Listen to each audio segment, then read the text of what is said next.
പെരുന്നാൾ നിസ്കാരവും കഴിഞ്ഞ് നിരന്ന് നിൽക്കുന്ന മൃഗങ്ങളെ ഇതെല്ലാം നിങ്ങളുടെ മൃഗങ്ങളാണെന്ന് പറഞ്ഞ് അറുത്തിട്ട് ദാനം ചെയ്താൽ അത് ഉളുഹിയത്താകുകയില്ല.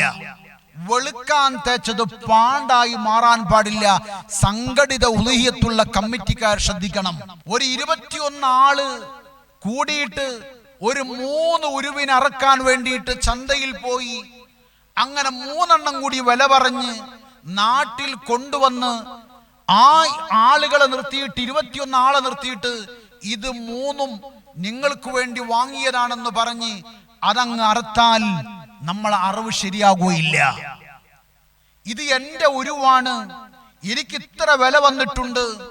ആ ഉരുവിനെ 7 ആളുകളിലേക്ക് കൈമാറി, രണ്ടാമത്തെ ഉരുവിനെ ഈ 7 ആളിലേക്കും കൈമാറി, മൂന്നാമത്തെ ഉരുവിനെ ഈ മറ്റൊരു 7 ആളിലേക്കും കൈമാറി, അവർ അതിന് നെയ്യത്ത് വെച്ച് അവർക്ക് മർളിയായി അവർക്ക് തൃപ്തിയായ രൂപത്തിലേക്ക് കൈമാറിയാലാണ് അത് പരിപൂർണമായ ഉളുഹിയത്തായി മാറൂ എന്ന് എൻ്റെ പ്രിയപ്പെട്ടവർ ശ്രദ്ധിക്കണേ. സംഘടിത ഉളുഹിയത്തിൽ ഒരു പോത്തിനെ വാങ്ങി ഒരാള് തൻ്റെ നേർച്ചയായ ഉളുഹിയത്ത് കരുതി, മറ്റൊരാള് തൻ്റെ ഹക്കീക്കത്ത് കരുതി, മറ്റാളുകൾ അവന്റെ സുന്നത്തായ ഉളുഹിയത്ത് കരുതിയാൽ അതിന് തകരാറില്ല. പക്ഷേ നേർച്ചയാക്കിയ ഉളുഹിയത്തിന്റെ നിയമങ്ങൾ മാറും. ഒന്ന്, ആ നേർച്ചയാക്കിയ സാധനം ആ മനുഷ്യൻ ഭക്ഷിക്കാൻ പാടില്ല. 2, അഹ്ലു ബൈത്തിന് കൊടുക്കാൻ പാടില്ല. ഫക്കീറിന് മിസ്കീന് കിട്ടിയെന്ന് ഉറപ്പിക്കണം. മറുനാടുകളിലേക്കത് കൈമാറാൻ പാടില്ല.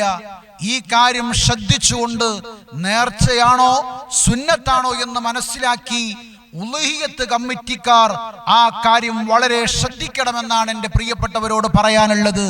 ഏറ്റവും വലിയ അഫ്ളലായ രൂപം തൻ്റെ വീട്ടിൻ്റെ മുറ്റത്തിട്ട് എല്ലാ കുടുംബക്കാരെയും മക്കളുടെയും കൺമുമ്പിൽ വെച്ചുകൊണ്ട് ഉളുഹിയത്തായ മൃഗത്തെ അറുക്കലാണ് അഫ്ളലായ രൂപമെന്ന് ആരംഭപ്പൂവായ മുത്തൊളി മുത്ത് മുഹമ്മദ് മുസ്തഫ സ്വല്ലല്ലാഹു അലൈഹി വസല്ലമ തങ്ങൾ പഠിപ്പിക്കുന്നു. ഉളുഹിയത്തിന് വേണ്ടി കരുതിയവർ സ്വന്തം ശരീരത്തിൽ നിന്ന് നഖവും മുടിയും ഒഴിവാക്കൽ ഹറാമാണോ കറാഹത്താണോ എന്ന് ചോദ്യം വരാറുണ്ട്.